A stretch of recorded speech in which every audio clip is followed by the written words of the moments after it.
And I hope you guys have a phenomenal 4 years here. So just take a minute and just sort of absorb the fact you're in high school now, and that's a really good thing. And the next 4 years are going to be impactful in your life. Okay? So congratulations. We're kind of running. I'd like to get the energy up a little bit. Yeah, when I say go, you say Rams. Go. Go. Go. Okay, all right, that was good. Too bad. That was okay. That was better than in the past. But I think maybe you could do it a little bit better. Maybe we could learn from some of the mistakes, Miss O'Malley. Yeah, let's try one So more I time. think they might need a cue. Oh, Right? okay. Like so when you say go, I'll Spear do fingers. this, and then you can say, oh, spear fingers, no. No. I just can't. All right. But can I do this? I'll do it. Yeah. And then we got to get them like to do it, like to be loud, Yeah, like to feel it, right? to feel it. Okay. So Right. just take the risk and let it loose. You feel better. All right, ready? When I say go, you say Rams. Go. Go. Go. All right. Well, we'll work on it throughout the presentation. All right. I think we got a couple laughs, Miss O'Malley. I think people just actually started smiling. I can't tell for sure because we have these masks on and we should. But I hope we got a smile or two out of people as we made fools out of ourselves, which is cool. All right, anyway, today we are not going to talk about Go Rams all day. We are going to talk about some of the keys to not just academic success, but success in general. Okay? As you start any new chapter, it's kind of important to look at what you could do and what sort of mindset you could have in order to make the most out of these 4 years. Okay? And that's what we want to communicate to you today. So we're going to start with some keys to success in general, and then we're going to give you some information about things you can do right now to put yourself on the road to success. Okay? Are we ready? I think they're ready. You think they're ready? I think so. Woo! You saved me there, Miss O'Malley. Thank you. All right, we're going to take a look at the first 3 traits of success together. Integrity, ownership, and speaking with good purpose. The first one, integrity. I'm going to bet that you've all heard the word integrity. And I'm going to bet that it would be very hard. Like, you got a feeling for what integrity is. It's a good thing, right? But what exactly is it? Integrity is this. It's when your words and your actions match your values and your belief. So just think about that for a minute. Your words and your actions match your values and beliefs. It involves 3 things: being sincere, being honest, and being real. The opposite of being a person of integrity is being a hypocrite. Hypocrites are really good at saying the right things. No hypocrites in here. But they don't follow up with action. They leave the action to someone else. And that catches up with people. People with integrity do something much simpler that leads to success. They say what they mean, and they follow up with actions that are in alignment with their beliefs and their values. So, why is it important? There has to be a reason to be a person of integrity. Being a person of integrity leads to you accepting who you are and valuing who you are. It leads to you developing positive relationships with others. It's the first step in you living your best life. Integrity is so important. Thinking about what you value and you believe and making sure, or at least thinking about how your actions back up what you believe. The second trait is really closely related to that. It's called ownership. Another way to think about ownership is you take responsibility. You put yourself in the driver's seat and no one else.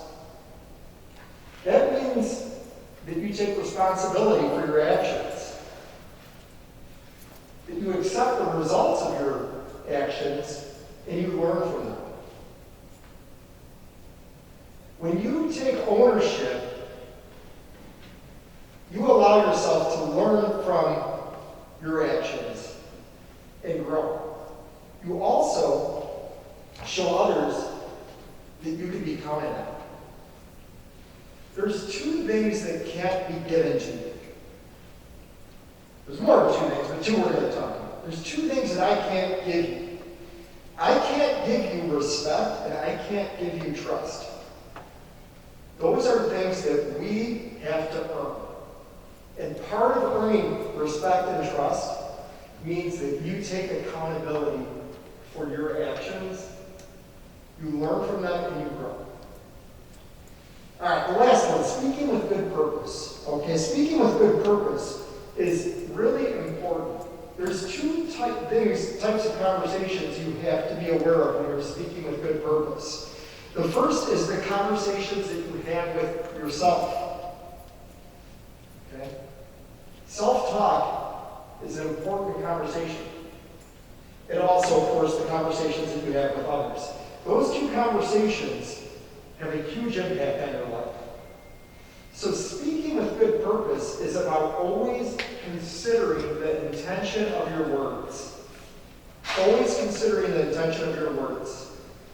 It's about communicating directly, honestly, clearly, and with positive purpose. Think about it. If we think before we speak, instead of just blurting out what comes to mind in the moment, especially if we're angry, we then ensure that our words have good purpose. I need you guys to get off the phones.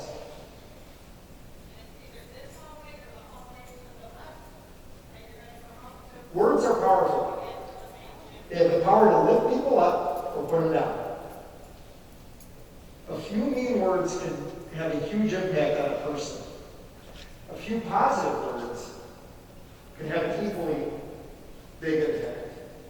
Be a person that speaks with good purpose, a person who speaks in a way that lifts others up. That's a key to success. All right, moving on to flexibility. I'm kind of stiff today, so I'm not quite flexible.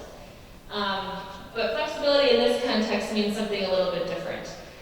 We know that we are currently living in a time where things are ever changing, and nobody could have expected that in March of this year that we would have had to cut our school year short, and nobody would have expected that you would be starting your freshman year of high school sitting 6 feet apart with a mask on with only a small percentage of your classmates in attendance. So there's lots of obstacles that are currently being thrown our way, and that's pretty much the case always.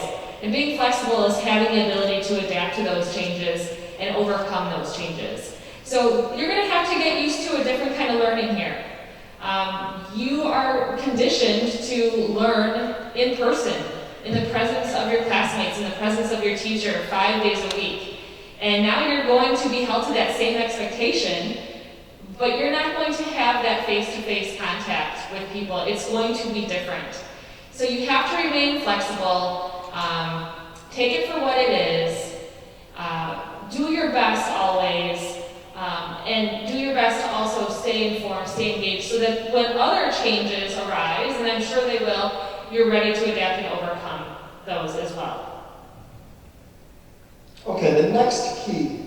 This is the one I want you to pay attention to just a little bit more because it's the most misunderstood one of all of them.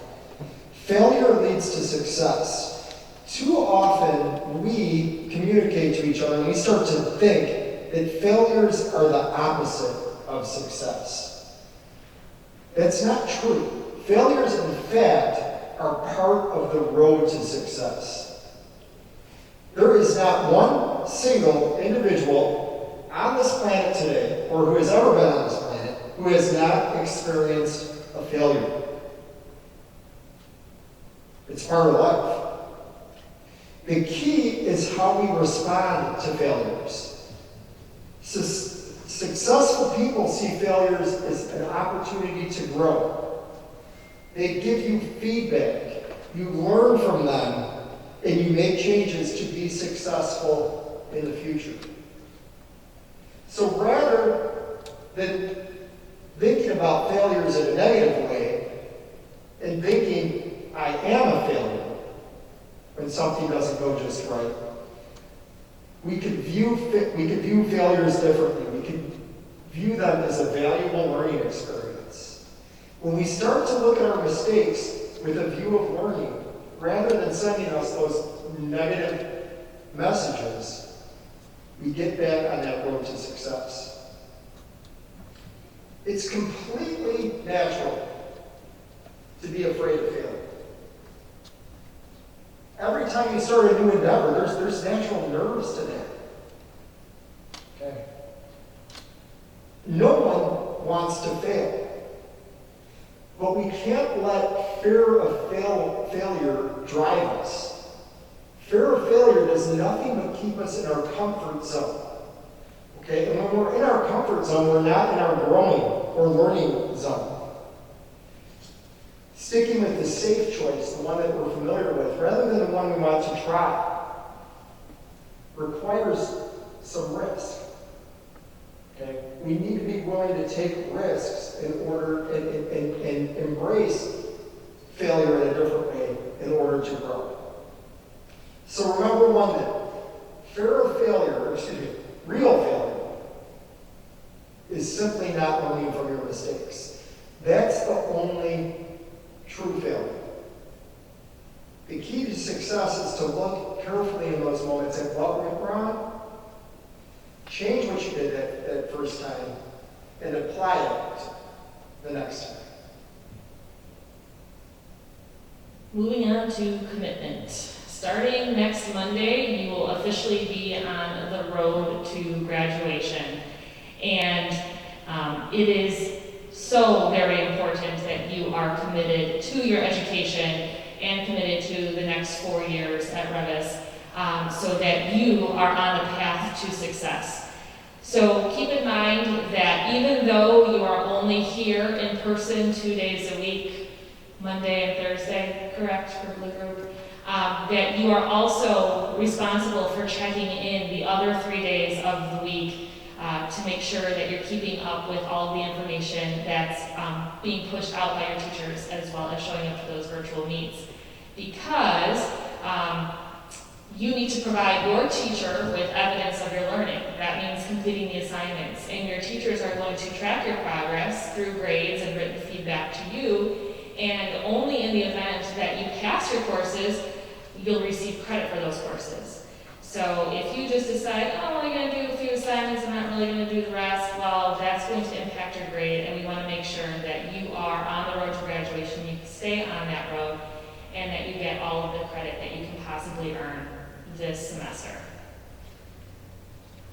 Okay, this is it. Okay, what this is, it means that's a key to success, is it's about focusing.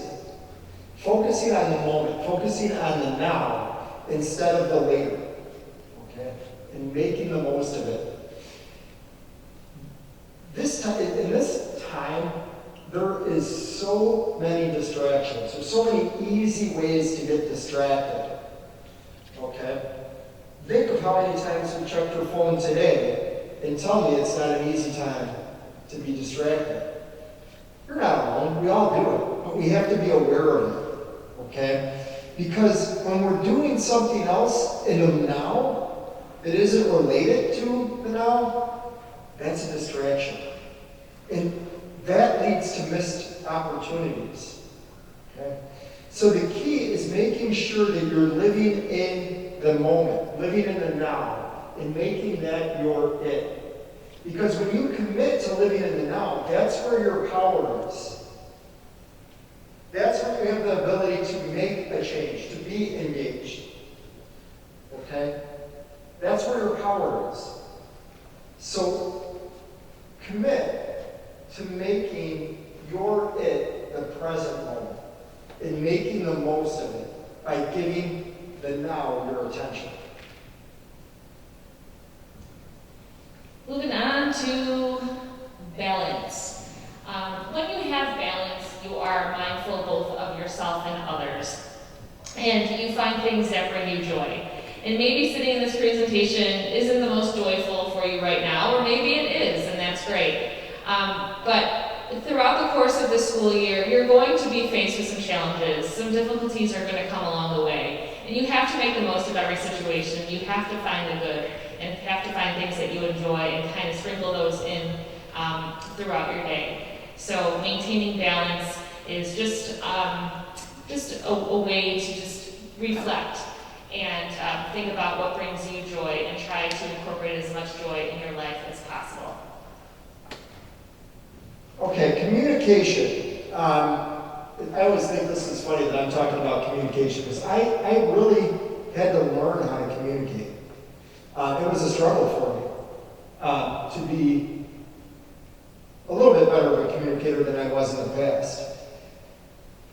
It's so important to learning, and it's so important in terms of a life skill. So let's talk about it from a learning perspective. We learn best as human beings when we take an active role in our learning, okay, as opposed to a passive role. Learning is an action. This involves being part of two important things: discussions and asking questions. So we know discussions are going to look a little different this year. We're not going to have as many opportunities for in-person discussions in a classroom like we've had in the past. It's even more important now to look for opportunities to connect with your teachers and your classmates. This could involve you being an active participant in online discussions, setting up a Zoom meeting to study with your friends, or meet with a teacher, or simply just participating in an online chat. It involves taking some risks, but connecting with people, connecting with your classmates is worth the risk. And building your communication skills will lead ultimately to success. Okay, the other thing I want you to kind of think about is learning for a second. A lot of people have this idea that learning, when you think about learning, well, you do step A, and then you do step B, and then we do step C, and step B, and then, oh, we learned. Learning is so much more complicated than that. It's so much more messy. It's a really messy process that we're taking on when we learn. It takes a really long time to develop a really clear idea of something. It takes experience. And part of that experience is being confused, okay? Expect to be confused at times. It's part of the natural learning process. Being confused is actually a good thing. It's right where you should be when you're learning. If you're never confused, you're probably not learning anything. So being okay with being confused and giving yourself a little freedom to be confused is really important. It's important to understand when you're going through the learning process, knowing what you know and knowing what you don't know, and then figuring out a way to ask questions in a way that grows your knowledge. Usually goes something like this, where you ask a question, you listen to responses, you think about it, and then all of a sudden you probably have a whole new set of questions. It's hard. It's very hard to ask questions. But remember, asking questions is a sign of intelligence. It truly is. The most successful people in the world will almost universally tell you that they ask questions. They ask questions incessantly. They're just obsessed with asking questions and seeking knowledge. It's part of the learning process. It also shows your teachers that you're engaged. And that sends a really powerful message. There's also all sorts of ways to ask questions. Use that chat feature in Zoom or Google Meet to ask questions. Email your teachers if you didn't get an opportunity to ask a question during a presentation. Talk with a classmate after class. Or you can even ask a reliable internet source. The key is that you find your own way to ask questions and seek understanding.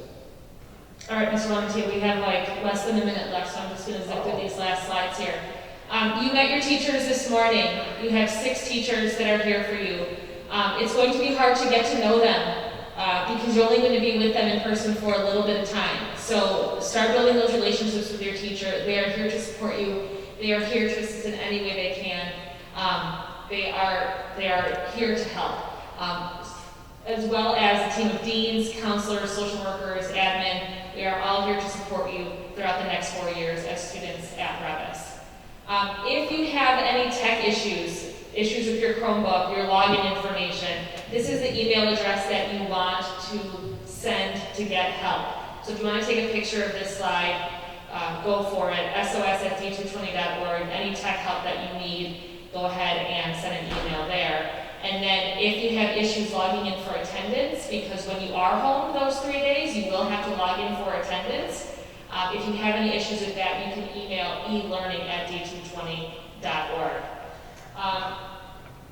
I'm sure your teachers walked you through this today, your online session, so aside from your in-person meetings, you will also have some virtual meets throughout the week as well, scheduled on Tuesday, Wednesday, and Thursday.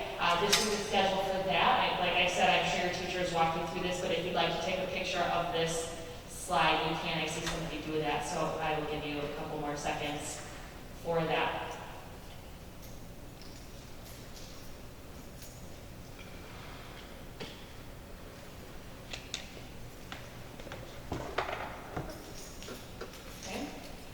Some helpful tips. Try not to worry. I mean, yes, we are all adjusting to these changing times, to this changing environment here at Revis.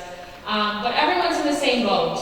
And we are all in this together. And our theme, if you haven't caught on already, is Better Together. So just make sure you know that you have the supports here available. Even if you're at home, you can always reach out to anybody, any of your teachers, deans, counselors, social workers. We are all here to assist in any way we can. Also, it's important to keep a calendar, okay? You are going to have a lot of responsibility organizing all the information that's being sent to you from your teachers, so make sure you have one place where you can keep a running track of everything that you need to get accomplished. And another good tip, this is from your upperclassmen, is to take your schedule and make it the lock screen of your phone so that you have your schedule in front of you. So when you're going from class to class, you can just look at your phone for a quick reference. Okay? And last but not least, PE. When you are in person, you will have a PE class that you have to attend, and you will be expected to do some physical movements, right? So exercising and working out. So make sure that the days that you are in school, you are wearing comfortable clothes, you are wearing gym shoes, and you are ready to participate in your PE class. You will not have access to locker rooms. You will not be changing. So make sure you dress comfortably. Any questions, guys? All right, you guys were a beautiful audience today. We need to go move on to our next presentation. There'll be another group of presenters that are coming in. We wish you guys the best of luck. Yeah, you guys have been a great audience. Great. Bye, guys.